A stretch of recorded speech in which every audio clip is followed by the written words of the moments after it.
waiting for the storm to pass. It's about learning how to dance in the rain. Warm greetings to all my dear Aloysians.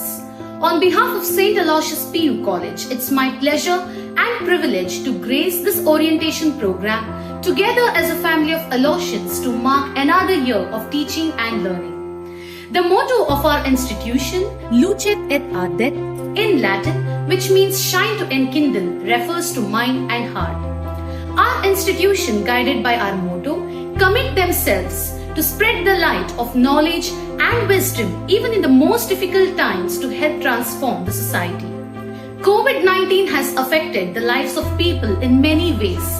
Loss of the beloved ones, lack of interaction with family and friends, lack of motivation, financial crisis, and many more such kinds of problems have created lots of stress in the minds of people. It is not easy to adjust and cope up in situations like this. We know the effects the pandemic has on this world. We now have a few students to share their experiences of their new lifestyle in a closed environment. Let's hear from them. In the pandemic time, when the world outside our homes was forced to stop and our homes had become our new workspaces, how has it been spending your college time at home?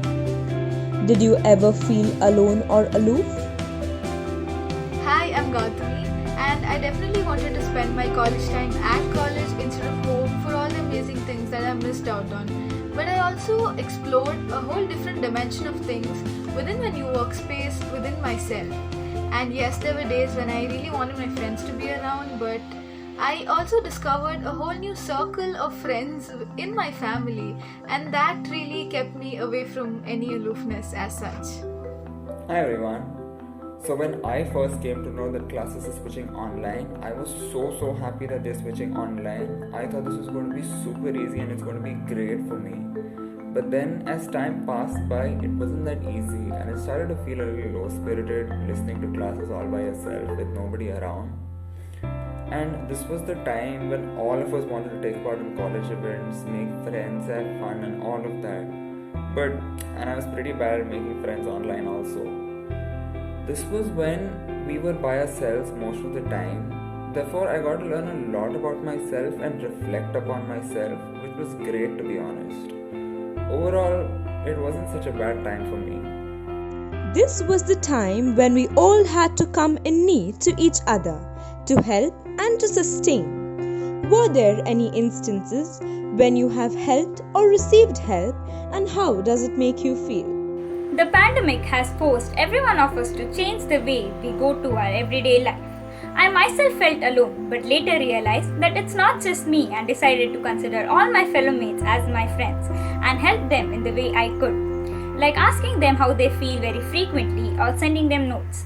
It's very easy to feel powerless in this phase of COVID-19, but you can make a difference. Overall, I really value my first year experience. And this speaks to the dedication of our administration and our staffs and the investment of our teachers. Thank you.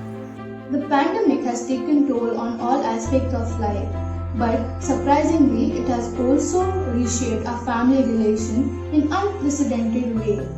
I was fortunate to take care of my grandmom who got COVID. We brought her to our house and I took care of my ailing grandma.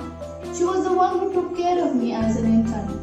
What little I could do during this pandemic has given me great joy. When life gives us an opportunity to serve our elders, it means bountiful blessings will follow. Thank you. The present pandemic has really tested the core abilities of each and every person on earth. How has it made a difference to your habitual lifestyle? The key principle that this pandemic has taught me is to accept and adapt to the new normal. The online education has proved to be a boon to the learning system, even though it has extensively increased the screen time. Tackling this problem by getting up early and doing physical exercises acts as a stress buster. The digital learning has added up a lot of extra time, which I try to utilize by catching up with my work and my studies. To recapitulate, this pandemic has unconditionally changed my life. From being happy in the initial days of this pandemic to realizing that this pandemic is not really a blessing. Sitting at home all day long, overusing my phone, spending most of the time in front of TV, getting addicted to online games which were never a part of my day-to-day life, and sleeping late most of the time has really affected my life a lot.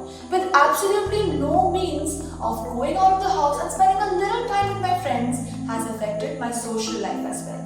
When things get back to normal, hopefully really soon, it's going to be a huge task for me to get back to my old lifestyle. How do we, the present year students, go about and manage the events that are going to be held in the college during these pandemic times? A pandemic year can be very difficult to navigate through, especially when you're trying to keep up with the standard of events that we organize every year. It's important to remember that your teachers are by your side, and communicating with both your teachers in charge and fellow batchmates is vital. Even though you might be sitting at home organizing an online event, you will be having conversations with sponsors, media, participants, different schools and colleges. So delegate the work among all the student organizers and come up with creative ideas. There is no exact map to a successful event, but precise planning and smart use of social media can help tackle the boundaries of this current pandemic. When it was our turn to organize these events last year, we had this exact question on our minds. Because there's so much that goes into planning an event, whether it's publicizing the event, sponsorship, public relations, etc. And we weren't really sure how we were going to do this online, but we sort of figured it out along the way. One great thing about hosting an event during quarantine is that you have the opportunity to turn the event national since it's online, like we did for Pre-Unique 2020. But on the flip side, one huge challenge you have ahead of you is how you're going to engage your participants and audience. Our seniors were a great help to us throughout this whole experience, and we're more than happy to do the same for your batch. All the best to the event organizers for this year. We hope you have an amazing experience. Dear students, it's a great pleasure for me to introduce our speaker for today, Mrs. Rosa Nimmi Matthew, who is here to guide us on how to stay focused during the pandemic and move on positively by embracing this challenging situation that we are in. She is presently pursuing her PhD under Mangaluru University and is an alumni of School of Social Work, Roshni Nilaya. She is presently working as the Head Department of Counselling at School of Social Work, Roshni Nilaya, Mangalore. She is a person of integrity and is highly proficient in her skills and knowledge. She is experienced in working as trainer in Venlock Pediatric Center and Link De-Addiction Center. She has also worked in many institutions as personality development, life skill trainer and counselor at People Pro Trainers and consultant. She is highly innovative in depicting the subject matter to the students, her audience, using effective teaching learning methodologies. She has published many research articles and presented research papers both at national and international conferences. Her areas of consultancy and assessment is varied as she works with individuals from all walks of life, as seen in training the children, adolescent and youth as well as teachers and parents. Dear students, please join me in welcoming Mrs. Rosa Matthew. Let's bounce back higher, let's bounce back stronger. Hello everyone, today I am here with the message, let's bounce back higher, let's bounce back stronger. Let's take a ball. You put it down, it bounces back. You put it harder, it bounces back higher. Last lockdown, we all slipped. We were anxious, uncertain, unsure of what was happening around us. Many of us went through lots of ups and downs. Yet, we made it. We are here. We faced those challenges. Now, we have another year to live. I repeat, to live. To live every moment meaningfully. To live every moment fruitful. I am here today with 8 strategies to enhance positive living within each one of us. So I invite each one of you with me to explore this journey. Strategy 1. Virat Kohli says, when I am fit, I feel as if I can do anything. So my strategy 1 is being fit. When I say fit, it doesn't mean that you have to go gymming or you need to have a 6-pack body or you need to have a 0 size figure. No. When I mean fit, it is to be physically active, to involve yourself in physical activities. Physical activity can trigger chemical activities in our brain, which in turn help us to stay alert and active throughout. So it can be dancing, maybe walking, jogging, running, aerobics, yoga, any form of physical activity. So strategy 1 is be fit. Strategy 2, we have opportunities to choose happiness. Happiness is not something that comes to us. We need to create moments of happiness. What brings happiness to me may be something different to you. Playing with a child can make me happy, or going for a long walk can make me happy.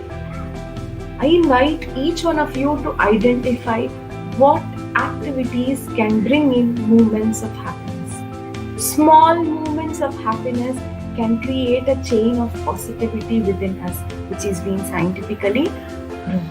So let's create happiness. Strategy 3 is cultivating gratitude. I'm sure that we all are grateful, but we need to practice counting on our blessings every day. I invite each one of you to count your blessings at this moment. What I am grateful for. I have 3 things to list out. I am happy that I am alive. I am grateful that I am able to talk to you today. I am also happy and grateful that my family members and people who are around me are safe and happy. So let's make it a habit to count our blessings rather than focusing on our shortcomings and focusing on what we do not have in our life. Next strategy is to be grounded. Our support system or our roots are in our family. Our roots are in the nature. The roots are in the environment around us, the people around us. It's very important for us to stay grounded. There are lots of techniques which helps us to be in the moment, helps us to be in the present, focusing on our breathing, observing the movement of air between our nostrils, counting on the sounds around us. Now, as I'm talking to you, I can hear the raindrop. I can hear the sounds of children playing outside. I can hear the sounds of birds which are outside.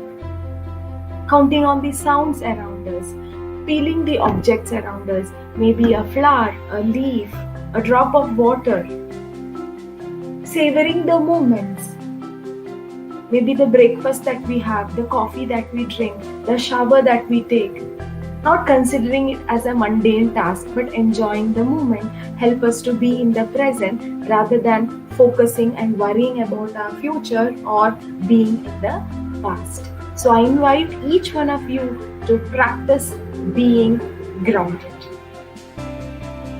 Next strategy 5 is being open to experience.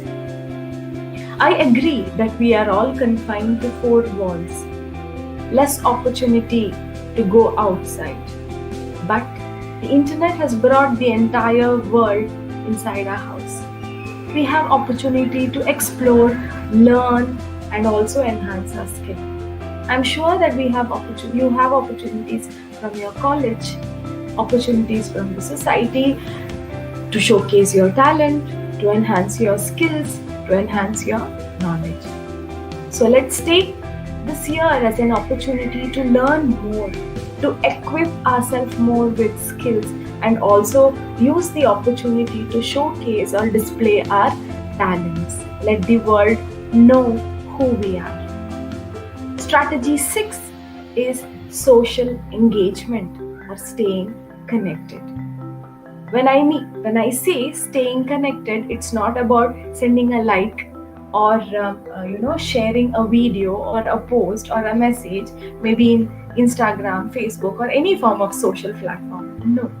When I mean staying connected is to be connected to people, with people who are around us, our family members, friends, classmates, teachers, in our community, neighborhood, etc. Even if we have to maintain a social distancing, still we can stay connected, we can have conversation, having a meaningful, positive conversation.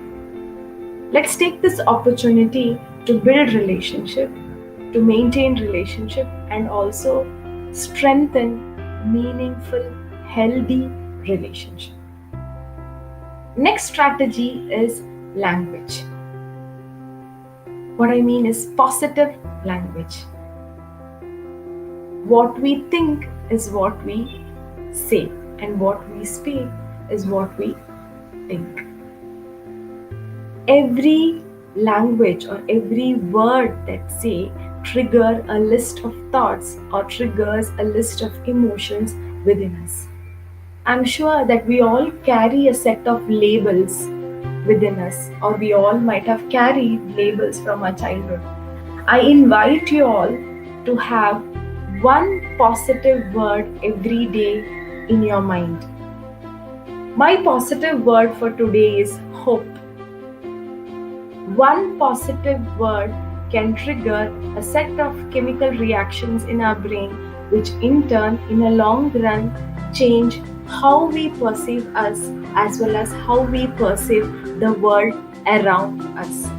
So let's have a positive word challenge. Think one positive word and keep reminding that positive word most of the time. And the last strategy, and very important strategy, very close to me, is being compassionate. I invite each one of you to be kind to yourself. Say kind words to yourself. Sometimes we don't care for us. What I mean is not about physical care. It's about giving importance to our emotions, giving time to reflect on our values, giving time to reflect on our thoughts, opinions. Yes, it's necessary to be kind to us. I invite you all to say these 3 words. I am strong, I am beautiful, I am worthy, and I am me. Accept what you are. I repeat, I am strong, I am beautiful, I am worthy, I am me. It's very important to accept ourselves. When we show compassion to ourselves, we are able to lift ourselves up. When we lift ourselves up, we are also able to help another person to build on, help another person to lift up. And if we are stronger and positive, we create a peer group who is positive. If our peer group is positive, we are creating a community who is positive. When we have a community who are positive, which is positive, we are also creating a generation of humanity who are positive, compassionate, and resilient. Let's bounce back higher. Let's bounce back stronger. I repeat, let's bounce back higher. Let's bounce back stronger. I wish and pray that you are able to use these strategies to bounce back higher and to bounce back stronger.